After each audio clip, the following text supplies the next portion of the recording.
Oh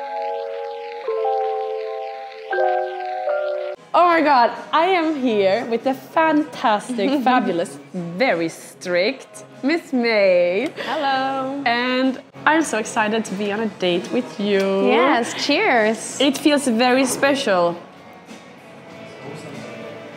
Because I've been knowing of you for quite some time. Really? Yeah. I think I've been following you for, I don't know how long. Really? I really wanted to come and see you for a date as well for a while, so thanks for having me. Such a good match already. Yes. I'm excited. Anyways, when you go on dates, do you have a move then? When you like what you are seeing? I usually get quite drunk. Fuck, you're having alcohol-free things now. I know. That's a bad sign for me. Yeah, I don't know if I have a move when I go on a date. It's been also a long time since I've been on a date, so yeah, I don't know. I don't think I have one. No? No. So you get drunk because you are having fun and forget about it, or are you getting nervous? Or I think just like break the ice and then, yeah, just break the ice, I think.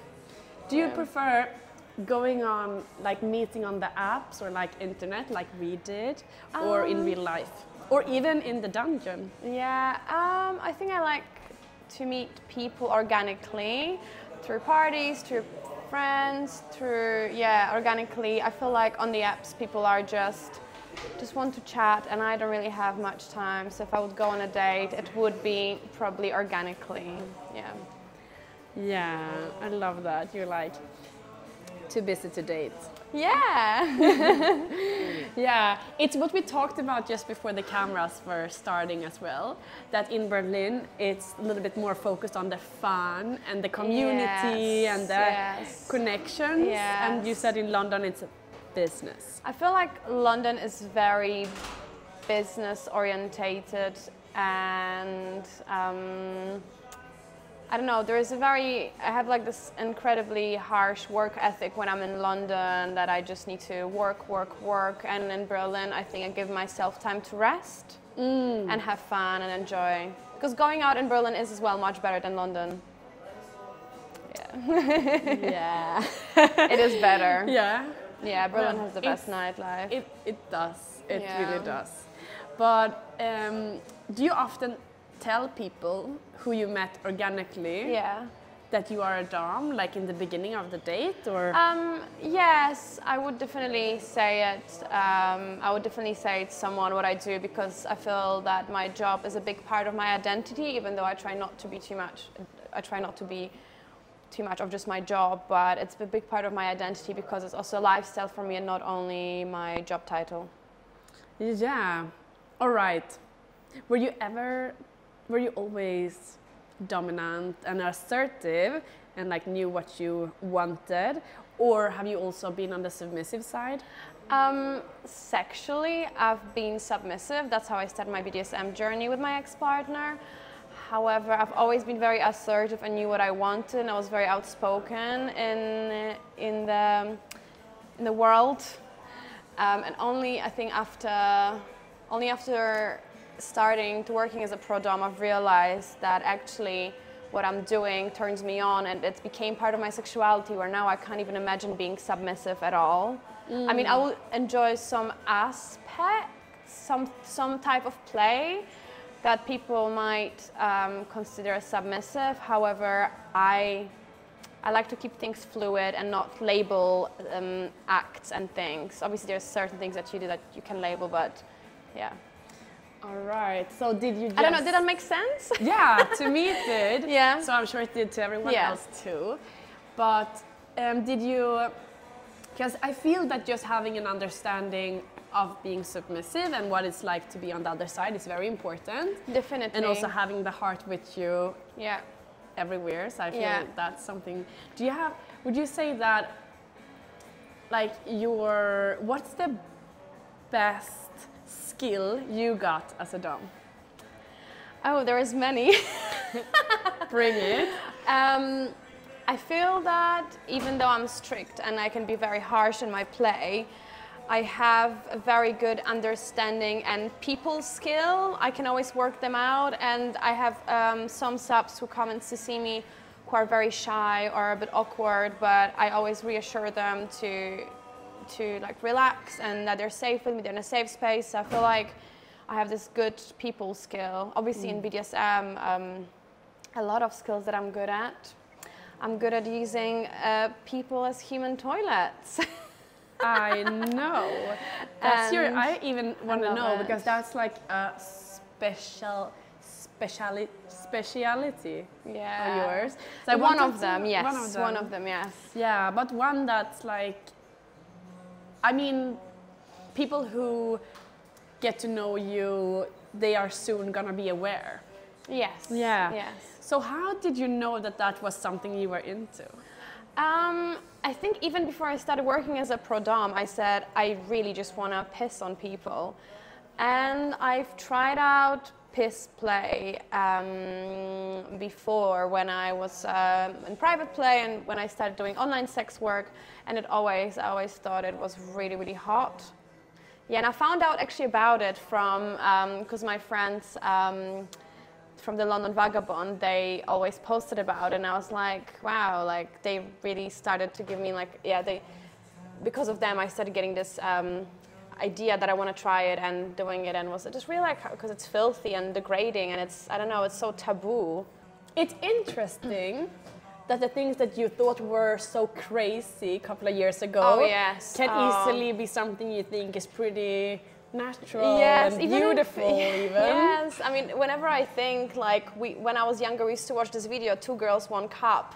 And now I basically do all these things. That was the craziest when you were a kid. Yeah, like, you know, and some type of display. Obviously, I don't consume my own waste or like piss anymore, but not anymore. I've never done it. But yeah, it's just like, you thought that was crazy, but now for me it's like a day-to-day thing, and I live in this BDSM bubble where I genuinely think that all the stuff that I do is normal, but then I meet people who have never heard of it and they think even spanking is so crazy. Yeah, I'm definitely also in the bubble because I'm like, But speaking of the bubble, what would you consider being a red flag when you're dating someone? Ooh, my red flag or someone else's red flag? My red flag. I overshare a lot. Maybe, would that be a red flag? You! Oh, mine. No, you mean yours. I'm sorry. That people do it to you, but you overshare a lot. I do that too. Yeah. I don't regulate very well. Yeah. But I think it's also like a little test to see who accepts you fully. Yeah. And maybe that's like, sometimes people have been saying, or like a lot of times people have been saying to me that you are so weird. And I was always like, what? I'm so normal. Or like, not, you know, that I don't feel that I said anything offensive or anything crazy, but people have always assumed. So maybe it's a way to like see. Yeah, I think it's also people with neurodivergent brains. I think, just oversharing. But what I see as a red flag, I think when people look on their phone too much, and if they would be whorephobic, probably that would be like one of the things that I really wouldn't accept. I don't know. I know it depends how the person would be. I can't really say like one red flag. I mean, I don't tolerate a lot of bullshit from people, and especially from men. I don't tolerate much. So yeah. You shouldn't. No. Very true.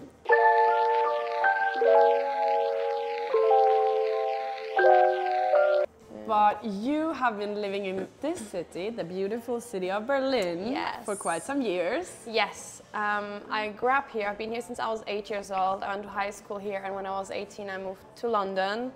You were 18? I moved to London when I was 18, yes. How old are you now? I moved back during COVID back to Berlin for 2 years, and then I moved back to London last year. I am not 21. I was like, Jesus Christ, this is a mature kid. No. I traveled back and forth for various reasons, usually for love. Yeah. Love. Yes. All right. Yes. But speaking of love, are you having an open relationship then? I'm in a relationship, but I would say I wouldn't say we're ethically non-monogamous or anything, but we have play partners that we choose together and we play together. Yeah. So you always play together? Yes. Or he watches whilst I have my fun. All right.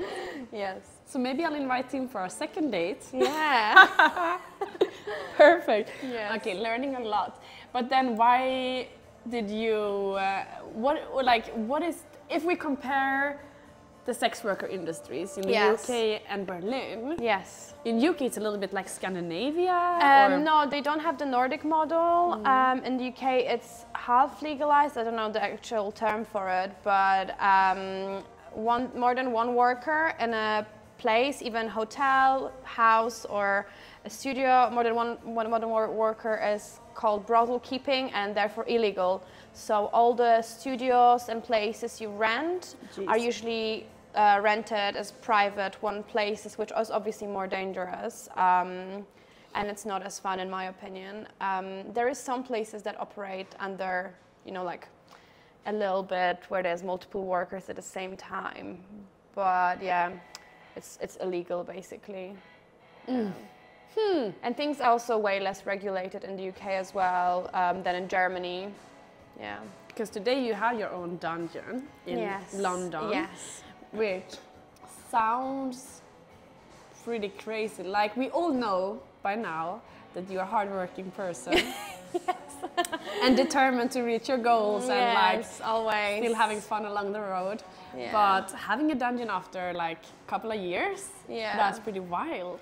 Yeah, it was. Well, I wanted to open my own studio because after COVID there wasn't many options in London that were up to my standard, or if they were always booked in advance, and I wanted to accept bookings last minute. I wanted to have a clean studio, a clean space, because in Germany places are regulated and clean and the hygiene is on a top level because they have people controlling them, but here in the UK it wasn't the case, so I needed something that's like on my level. Yeah. Well done. Thank you. Is it difficult to have it? I think it was for me difficult to curate it the way I wanted it in a short time frame, as I was traveling a lot. I was traveling to Munich and Berlin and having, for example, 1 or 2 weeks a month to build it whilst touring and recovering. It was really, really hard, so I didn't really properly enjoy the studio until this summer, where I actually got the last bits of furniture because I wanted to find the nice things. And yeah, it took a while, but I'm really happy where I am right now. Yeah. Amazing. Congrats. Yes, thank you. It's really and for the people who don't know the name, how can they find it? It's called E1 Darkroom on all social media. Very well. All right. Are we going to get you back to Berlin frequently? Well, I hope so. I hope to be here every 2 months, every 6 weeks. Yeah, because I stopped touring to build a studio and set it all up, so I definitely will come back because I feel like touring is a part of me. I miss working in Germany. I miss my friends in Berlin. I miss my family as well. So I really want to I can always add that to the touring, so it doesn't feel like work too much, which is nice. Doesn't feel like. Yeah. Yeah. But okay, figuring out your own skills and your own niches, were you very quick with that? No, I feel with BDSM it's a journey. So I feel like you will start, and there is an array of things you can start and do, and then you will realize once you work over time, have sessions, you will see what you enjoy and what not, and it will also change because I feel like it's a journey, and you will start maybe with really having your feet worshipped, but then a few months later you realize that you're really into latex. So I didn't really offer like heavy latex rubber sessions, or I didn't offer hard sport sessions. It all came with time. I think it's like such a journey, becoming a dominatrix, becoming confident in what you do as well, and you have to develop all these skills, and they take years. Yes. Yeah, no, for sure. For sure. But when you go into a session, what is the one thing that brings you the most dopamine? Oh, that's a good question. What brings me the most dopamine? I think when I can really, when a sap submits himself to me and has got the same kinks as I do, and I can really objectify him and just make him feel like an object that serves me rather than I'm here to perform some kinks. So yeah, I really, it's also the intimacy that you get from the trust you build. Yeah. Yeah, that's also a journey. And also piss. It's so hot, yeah. Hot and warm. Yes, exactly, yeah. Oh my God, Miss May, thank you so much for this date. I loved to hang out with you. And I hope to many more dates. Yeah, cheers. Cheers.